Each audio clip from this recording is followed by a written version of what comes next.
Bonjour tout le monde, bienvenue au petit clip de Bob Lagazelle. Aujourd'hui on est mercredi, belle journée ensoleillée. Ça fait quelques jours qu'on ne s'est pas vu. Écoutez, hier là, on se remet d'une soirée très animée où, vous savez, entre hommes, dans un voyage comme ça, on se confie. Alors on est allé manger au Caruso, restaurant italiano de Tucson, le Caruso. Un super de beau restaurant terrasse. On a mangé des fruits de mer, des pâtes, de la pizza. Bon vin. Et là, ce matin, on se prépare pour aller à l'église de Saint-Xavier, qui est une église qui provient là, de la présence des pères jésuites qui ont converti, un peu comme chez nous au Québec, là, les premières populations indiennes dans le sud de l'Arizona. Alors, on se dirige là tranquillement parce que demain, on monte le Mont Lemmon, puis c'est garanti. On a fait une promesse ce matin qu'on roulait sur la petite guire, qu'on se tenait tranquille parce qu'on a besoin de récupérer un peu. On est allé fort les derniers jours. Et ce matin, ben, mon petit clip en compagnie de mon cher ami Alain, qui d'ailleurs, c'est l'élément motivateur pour aller à l'église aujourd'hui, parce qu'on a su qu'il devait se repentir de plusieurs péchés. Mais je crois qu'on va prier pour son âme. Hein, on va prier pour son âme. Oui, puisqu'on a connu des choses hier là, qui font en sorte qu'il faut prier pour lui. Là. Alors Alain, si tu veux venir tenir mon bicycle, ce matin, on va faire une petite clinique rapide avant qu'on parte sur... T'as dit que tu vas te mettre dans le trou? Comment boire et quand boire? Alors écoutez, si je peux embarquer dans les clips. Bon, alors me voilà. Alors vous savez, boire en route, c'est parfois même chez certaines personnes une hantise, une peur. Les gens sont comme genre un peu insécures de laisser une main du guidon d'une façon quelconque pour aller prendre sa bouteille, boire. Plus souvent qu'autrement, évidemment, la majorité des gens, quand ils boivent, ben, évidemment, vous savez qu'en toute sécurité, la place idéale, c'est en avant lorsqu'on prend notre relais. On peut toujours boire, on sort la bouteille. Souvent, on voit les gens comme ça faire sortir la bouteille pour avertir la personne en arrière de dire, ben là, je me prépare à boire, sois attentif à mes agissements.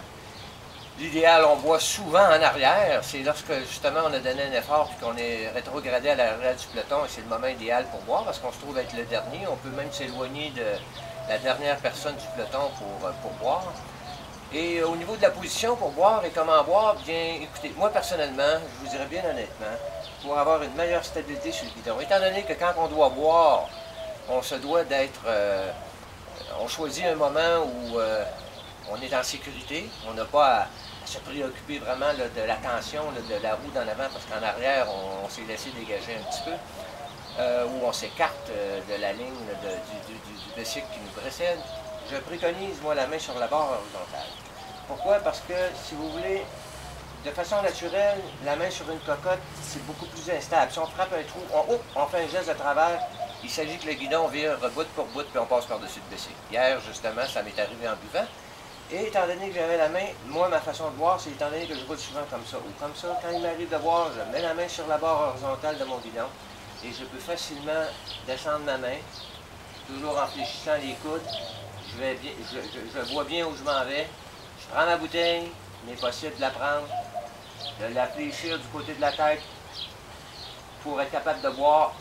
Pas boire en arrière la bouteille, vous comprenez, excusez-moi, complètement en arrière, puis qu'on voit le ciel, puis là on frappe un trou, puis qu'on se ramasse à terre. On garde la tête en avant, on fléchit la tête un peu. On engueule la bouteille et on est en mesure de la déposer dans son rack sans même la regarder. Et si on a à la regarder, au moins, on a toujours la main sur la barre horizontale. Et justement, hier, en buvant, j'ai frappé un trou. Je vous dirais bien honnêtement que si j'avais eu la main sur les cocottes, j'aurais tombé. Parce que la stabilité est beaucoup meilleure sur la barre horizontale.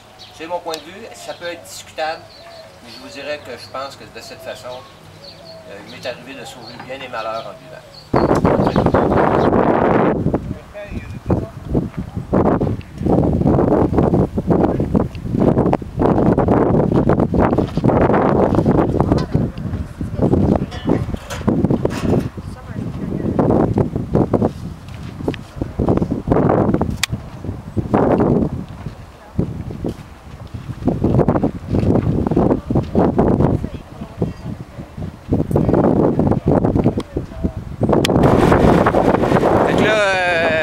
savais que tu es rendu un homme pur? Oui, oui, oui. Tu t'es repenti de tes péchés? Oui. Quel effet que ça te fait, ça? Ah ben, le sentiment d'un homme nouveau. T'es un homme nouveau? Oui, oui, oui, oui. Bon, ben, je vais me tasser parce qu'il y a des chars qui s'en viennent. Lui, c'est Denis Labrune.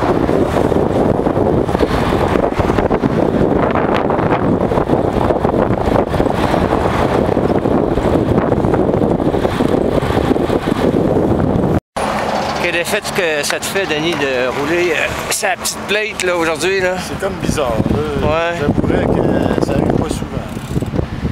Et demain, ça va être sa petite plate tout le long. Ouais.